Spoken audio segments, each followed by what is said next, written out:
Noong nasa kadiliman ako, yung buhay ko ay walang patunguan at puro problema ang inaano ko sa buhay ko at may mga masakit ako, mayroon ako asthmatic ako, high blood pressure, arthritis at lahat ay isa lang kidney ko.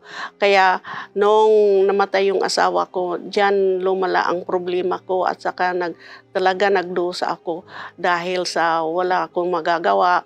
Akala ko yung buong buhay ko ay natapos na kasi wala na yung asawa ko. Dahil sa ayoko lumabas sa bahay, nagkukulong ako, nag-iinom ako ng alcohol, naging addict ako ng alcohol.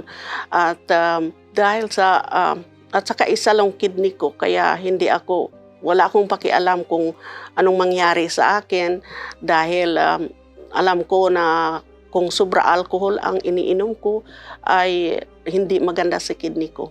Kaya ngayon na nasa liwanag na ako, in the light. Nung natanggap ko yung liwanag, lahat yung mga problema ko ay nawala.